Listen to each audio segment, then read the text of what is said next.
Hello my dear student. तो बच्चों, हमने पिछले क्लास में पीएच के बारे में पढ़ा था, पीएच स्केल के बारे में कि पीएच स्केल क्या होता है। अब उससे आगे हम लोग पढ़ने वाले हैं कि importance of pH in everyday life. हम लोगों के जीवन में पीएच का क्या इम्पोर्टेंस है।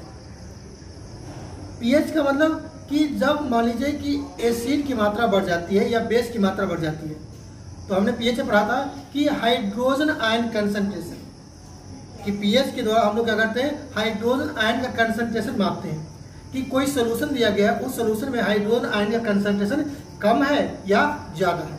अगर किसी सोल्यूशन में हाइड्रोजन आयन का कंसंट्रेशन अगर ज़्यादा है तो वह क्या होगा, एसिडिक होगा। अगर किसी सोल्यूशन में हाइड्रोजन आयन का कंसंट्रेशन कम है तो उसे हम बेसिक कहते हैं। तो इसकी जो स्ट्रेंथ है, इस स्ट्रेंथ को हम पीएच स्केल के द्वारा मापते हैं। जो आपने देखा था कल 0 से लेकर 14 तक आपने देखा था कि 7 से जो नीचे था वो एसिडिक था और 7 से जो ऊपर था वह क्या था, बेसिक था। अब कि हमारे पास जो अलग तरह के जो सोल्यूशन तैयार होते हैं, उस सोल्यूशन का या जब एसिड रेन होता है तो उसमें क्या होता है, एसिड की मात्रा बढ़ जाती है, तो इस सब का क्या इम्पैक्ट पड़ता है, तो इसके बारे में हम आज बात करने वाले हैं। सबसे पहला हमारा है कि are plants and animals pH sensitive, क्या पेड़ पौधे और जानवर पीएच के सेंसिटिव है? तो यस, कि हम लोग का जो बॉडी है वह नॉर्मल पीएच 7.0 से लेकर के 7.8 तक, इस पे ही हमारा बॉडी काम कर सकता है।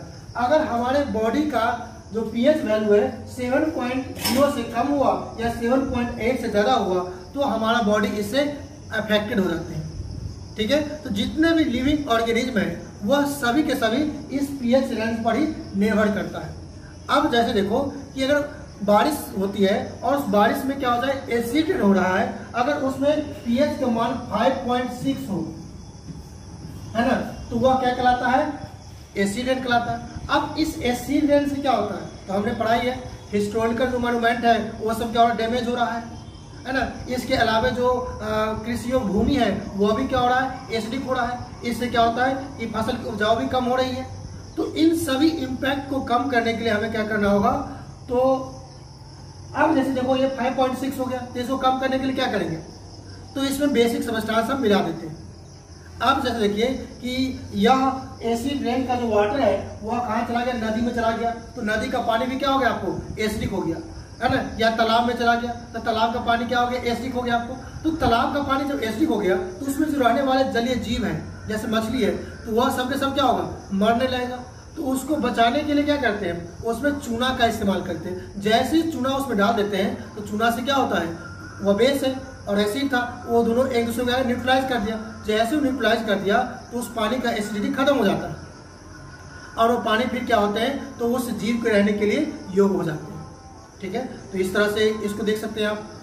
सेकेंड हमारा है कि what is the pH of the soil in your backyard, कि आपका जो जमीन है, जैसे खेत के बगल में जो घर के पीछे में जो जमीन है जहाँ पर आप साग सब्जी उगाते हो, उसका पीएच कितना है।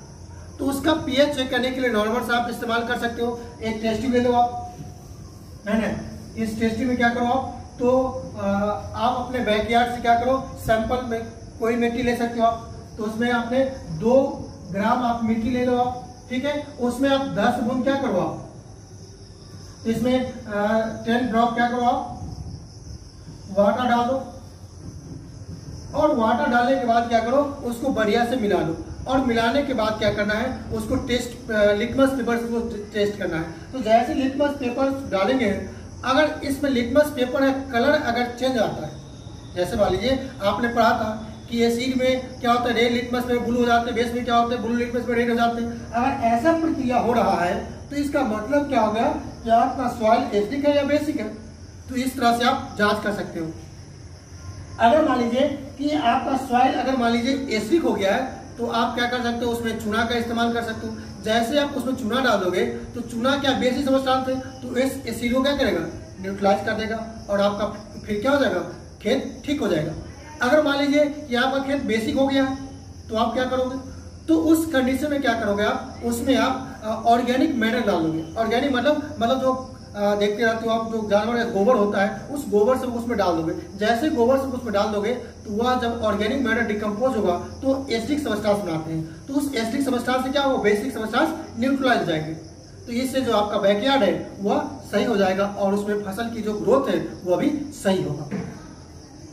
इसके अलावा हमारा नेक्स्ट टॉपिक है pH in our digestive system, कि हमारा जो पाचन तंत्र है उस पाचन तंत्र में पीएच का क्या रोल है। तो देखो कि हमारे बॉडी में जो डाइजेशन होता है वह डाइजेशन की प्रक्रिया एसिड के द्वारा ही पूरी होती है।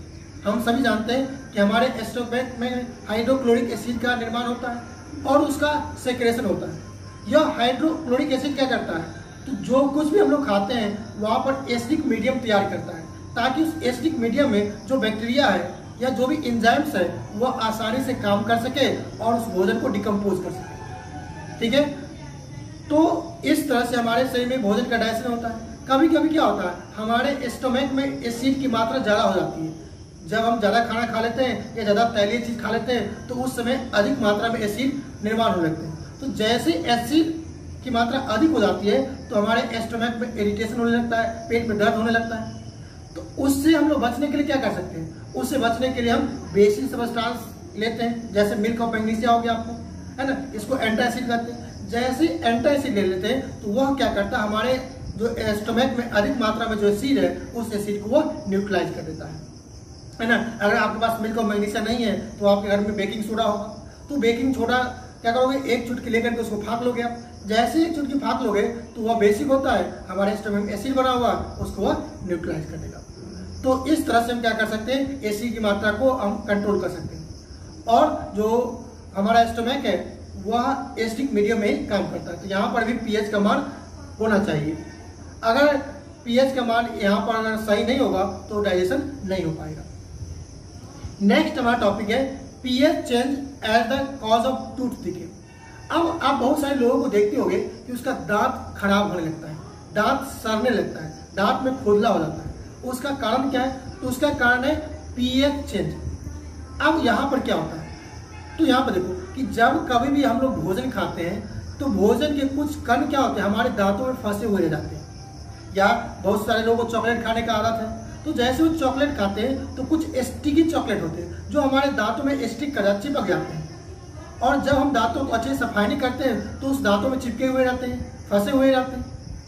तो जैसे ही वो हमारे माउथ में अधिक देर तक रह जाता है तो हमारे माउथ में जो पाए जाने वाली बैक्टीरिया है वह बैक्टीरिया क्या करता है, उस पर अपना काम करता है और उस बचे हुए भोजन के सब्सटेंस को या जो स्टिकी चॉकलेट था उसको क्या करता है, एसिड में कन्वर्ट कर देता है। और जैसे यह एसिड हमारे दांत का जो परत है, जो उजला आप देखते हो दांत का जो लेयर देख रहे हो वह इनामेल से बना होता है ना। वह इनामेल क्या है, तो आपको एक मेटल है जिसको कैल्शियम कहते हैं, तो कैल्शियम का बना होता है। अब जैसे उस कैल्शियम पे क्या हुआ, एसिड का अटैक हुआ तो वो क्या हुआ, धीरे धीरे कोरोड होने लगते हैं। और जैसे ही कोरोड होगा तो आपका दांत में क्या हो जाएगा, खोखला हो जाएगा, कैविटी हो जाएगा। ठीक है, तो इस तरह से हमारे दांत खराब होने लगते हैं।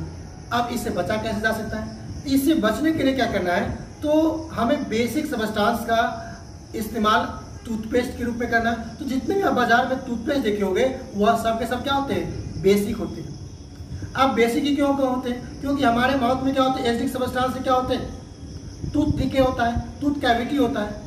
तो उसको रोकने के लिए क्या होते हैं, बेसिक सब्सटेंस का टूथपेस्ट के रूप में इस्तेमाल किया जाता है। वह क्या करता है, एक्सेस जो एसिड हमारे माउथ में बनते हैं उसको वह न्यूट्रलाइज कर देते हैं। जैसे वो न्यूट्रलाइज हो जाते हैं तो हमारा जो माउथ हो जाता है वह न्यूट्रल हो जाता है। और जैसे न्यूट्रल हो गया तो हमारे दांत के जो इनामेल है वो खराब नहीं होते। तो इस तरह से हमारे दांत बचे रह जाते हैं। एंड द लास्ट टॉपिक इसका है कि self defence bye animal and plant through chemical warfare. Self defence मतलब आप किसी को मारने जाओगे तो वह भी आपसे क्या होगा, लड़ाई करेगा, सेल्फ डिफेंस है।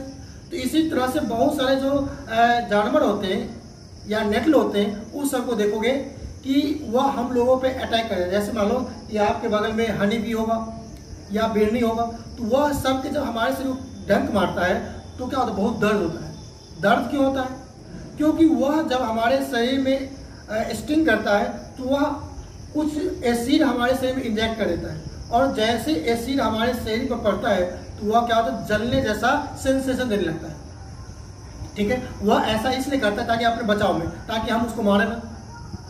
तो इस तरह से जैसे हमारे शरीर पे वो एसिड का इंजेक्ट कर दिया तो दर्द होने लगता है। अब हम उस दर्द से बचने के लिए क्या कर सकते हैं, तो हम उससे बचने के लिए बेसिक सबस्टांस का इस्तेमाल कर सकते हैं। अब जैसे बेसिक सबस्टांस, जैसे मान लो बेकिंग सोडा, आप बेकिंग सोडा लेकर के उसको ऊपर रब करोगे तो क्या होगा, तो जो पेन का जो दर्द हो रहा था, बर्निंग सेंसेशन हो रहा था, वह ठीक हो जाएगा और दर्द नहीं होगा। तो इस तरह से बच्चों हम क्या कर सकते हैं, तो जो एसिडिक सेंसेशन हो रहा था है ना, एंड टेस्टिंग से या हनी बी टेस्टिंग से, उससे हम छुटकारा पा सकते हैं। ठीक है, तो इस तरह से आप समझ सकते हो कि पीएच का हम लोगों के एवरीडे में क्या इंपॉर्टेंस है। ठीक है, तो आज की क्लास में इतना ही। कल हम लोग पढ़ने वाले हैं साल्ट के बारे में। ठीक है, थैंक यू।